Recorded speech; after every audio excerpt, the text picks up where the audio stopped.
जय श्री कृष्ण दोस्तों, राधे राधे। रितु भक्ति चैनल में आप सबका स्वागत है। आज श्रीमद् भागवत महापुराण में चौथा स्कंद आरंभ होने जा रहा है। भगवान शिव और दक्ष प्रजापति का मनोमल्य। विदुर जी ने पूछा, ब्राह्मण प्रजापति दक्ष तो अपनी लड़कियों से बहुत ही स्नेह रखते थे, फिर उन्होंने अपनी कन्या सती का अनादर करके शीलवानों में सबसे श्रेष्ठ श्री महादेव जी से द्वेष क्यों किया? महादेव जी भी चराचर के गुरु, वैर रहित शांत मूर्ति, आत्माराम और जगत के परम आराध्य देव हैं। उनसे भला कोई क्यों वैर करेगा? भगवान उन ससुर और दामाद में इतना विद्वेष कैसे हो गया, जिसके कारण सती ने अपने द्वितजज प्राणों तक की बलि दे दी? ये आप मुझसे कहिए। श्री मैत्री जी ने कहा, विदुर जी, पहले एक बार प्रजापति के यज्ञ में सब बड़े बड़े ऋषि, देवता, मुनि और अग्नि आदि अपने अपने अनुयायियों के सहित एकत्रित हुए थे। उसी समय प्रजापति दक्ष ने भी उस सभा में प्रवेश किया। वे अपने तेज से सूर्य के समान प्रकाशमान थे और उस विशाल सभा भवन का अंधकार दूर किए देते थे।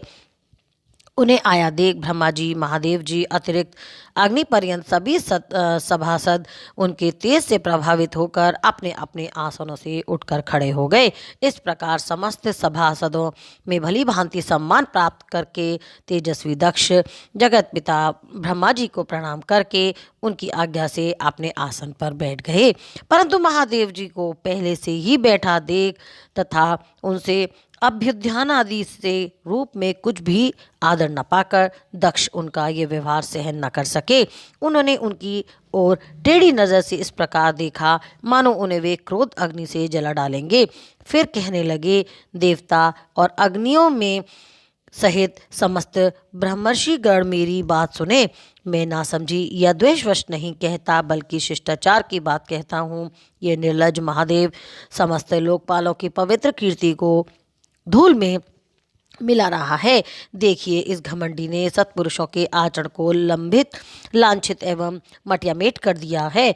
बंदर के से नेत्र वाले इसने सत्पुरुषों के समान मेरी सावित्री सरीखी मृगनयनी पवित्र कन्या का अग्नि और ब्राह्मणों के सामने परिग्रह किया था। इसीलिए ये एक प्रकार मेरे पुत्र के समान हो गया है। उचित तो ये था कि ये उठकर मेरा स्वागत करता, मुझे प्रणाम करता, परंतु इसने वाणी से भी मेरा सत्कार नहीं किया।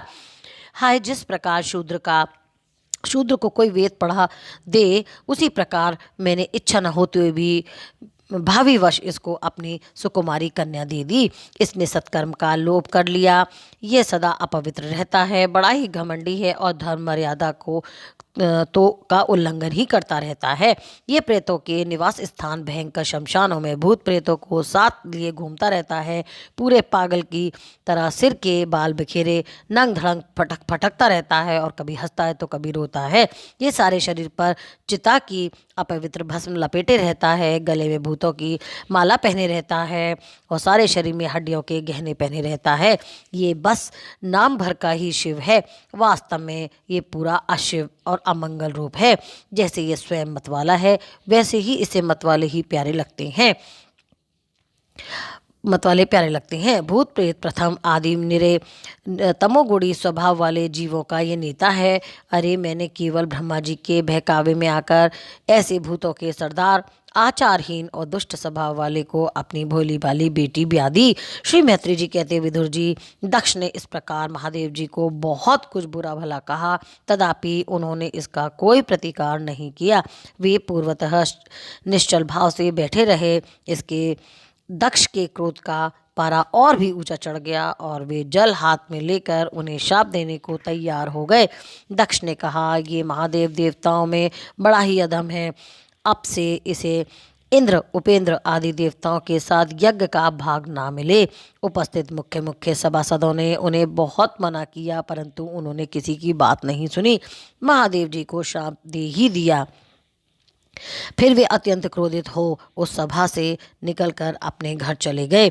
तब शंकर जी के अनुयायियों में अग्रज नंदीश्वर को मालूम हुआ कि दक्ष ने शाप दिया है, तो वे क्रोध से तमतमा उठे और उन्होंने दक्ष तथा उन ब्राह्मणों को जिन्होंने दक्ष के दुर्वचनों का अनुमोदन किया था, बड़ा भयंकर शाप दे दिया। वे बोले, जो इस मरण मरण धर्मा शरीर में ही अभिमान करके किसी से भी द्रोह ना करने वाला भगवान शंकर से द्वेष करता है, वह वेद बुद्धि वाला मूर्ख दक्ष तत्वज्ञान से विमुख ही रहे। ये चातुर्मास यज्ञ करने वाले को अक्षय पुण्य प्राप्त होता है। आदि अर्थवाद रूप वेद वाक्यों से मोहित एवं विकेट भ्रष्ट होकर विषय सुख की इच्छा से कपट धर्म में गृहस्थ आश्रम में आसक्त रहकर कर्म कांड में ही लगा रहता है। इसकी बुद्धि देह आदि में आत्मभाव का चिंतन करने लगती है। उसके द्वारा इसने आत्म स्वरूप को भुला दिया है। ये साक्षात पशु के ही समान है। अतः अत्यंत स्त्री लंपट हो और शीघ्र ही इसका मुंह बकरे का हो जाए।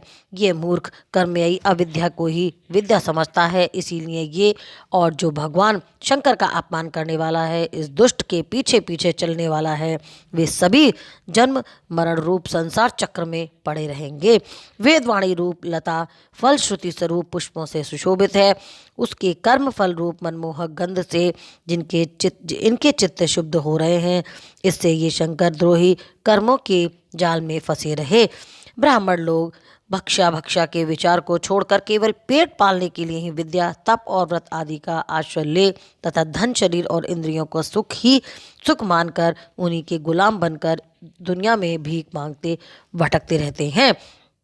नंदीश्वर के मुख से इस प्रकार ब्राह्मण कुल के लिए शाप सुनकर उनके बदले में भृगु जी ने ये दुष्ट शाप रूप ब्रह्मदंड दिया। जो लोग शिव भक्त हैं तथा जो उन भक्तों के अनुयायी हैं, वे सत शास्त्रों के विरुद्ध आचरण करने वाले और पाखंडी हों। जो लोग शौच आर विहीन मंदबुद्धि तथा जटा राख और हड्डियों को धारण करने वाले हैं, वे ही शैव संप्रदाय में दीक्षित हों, जिसमें सुरा और आसव ही देवताओं के समान आदरणीय हैं। अरे तुम लोग तो धर्म मर्यादा के संस्थापक एवं वर्ण आश्रमियों के रक्षक वेद और ब्राह्मणों की निंदा करते हो। इससे मालूम होता है कि तुमने पाखंड का आश्रय ले रखा है। ये वेद मार्ग ही लोगों के लिए कल्याणकारी और सनातन मार्ग है। पूर्व पुरुष इसी पर चलते आए हैं और इसके मूल साक्षात श्री विष्णु भगवान हैं। तुम लोग सत्पुरुषों के परम पवित्र और सनातन मार्ग रूप वेद की निंदा करते हो। इसीलिए उस पाखंड मार्ग में जाओ जैसे भूतों के सरदार तुम्हारे इष्ट देव निवास करते हैं। श्री मैत्री जी कहते, विदुर जी, भृगु ऋषि के इस प्रकार का शाप देने पर भगवान शंकर कुछ खिन्न से हो वहां से अपने अनुयायियों सहित चल दिए। वहाँ प्रजापति लोग जो यज्ञ कर रहे थे उसमें पुरुषोत्तम श्री हरि की उपास्य देव थे और वह यज्ञ 1000 वर्ष में समाप्त होने वाला था। उसे समाप्त कर उन प्रजापतियों ने श्री गंगा जी यमुना के संगम में यज्ञ अंत स्नान किया और फिर प्रसन्न मन से अपने अपने स्थानों को चल दिए। इति श्रीमद्भागवते महापुराणे पारमहंस संहितायां चतुर्थे स्कंदे दक्ष शापो नाम द्वितीय अध्याय संपन्न। बोल कृष्ण भगवान की जय। ओम नमो नारायण भगवते वासुदेवाय नमः। कृष्णाय गोविंदाय नमो नमः।